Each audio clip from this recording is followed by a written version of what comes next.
Nehru trophy വള്ളംകളി നടത്തിപ്പിൽ നിന്നും വിവാദ കമ്പനി ഓസ്കാർ ഇവന്റ്സിനെ ഒഴിവാക്കി. NTBR എക്സിക്യൂട്ടീവ് കമ്മിറ്റിയുടേതാണ് തീരുമാനം. ഓസ്കാർ ഇവന്റ്സിന് ടെൻഡർ നൽകുന്നതിൽ ഉമാ തോമസ് MLA സർക്കാരിനെ അതൃപ്തി അറിയിച്ചിരുന്നു.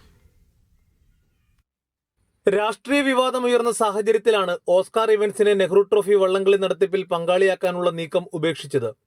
പന്തൽ നിർമ്മാണത്തിന്റെ അടക്കം ചുമതലയുള്ള sub committee convener irrigation executive engineer tender നടപടി റദ്ദാക്കി. ഉത്തരവിന്റെ പകർപ്പ് മീഡിയ വണ്ണിൽ ലഭിച്ചു. ടെൻഡർ സമർപ്പിക്കാനുള്ള തീയതി 31 വരെ നീട്ടി നൽകി. 28-ന് Nehru trophy boat race committee വീണ്ടും യോഗം ചേരും.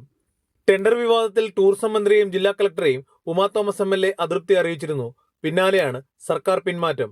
കഴിഞ്ഞ ദിവസം ചേർന്ന യോഗത്തിൽ ഓസ്കാർ ഇവന്റ്സ് കമ്പനി അധികൃതർ പങ്കെടുത്തിരുന്നു. വിമർശനമുയർന്നതോടെ കളക്ടറേറ്റിൽ ചേർന്ന യോഗം തീരുമാനമെടുക്കാതെ പിരിഞ്ഞു. ദിവ്യ ഉണ്ണിയുടെ നൃത്തം സംഘടിപ്പിച്ചത് കമ്പനിയുടെ യോഗ്യതയെ കണക്കാക്കിയാണ് കരാർ നൽകാൻ നീക്കം നടന്നത്. വിശിഷ്ട വ്യക്തികൾക്കുള്ള സ്റ്റേജിന്റെ കരാർ ഓസ്കാർ ഇവന്റ്സിന് നൽകരുതെന്ന് പലരും കമ്മിറ്റിയിൽ ആവശ്യമുയർത്തി.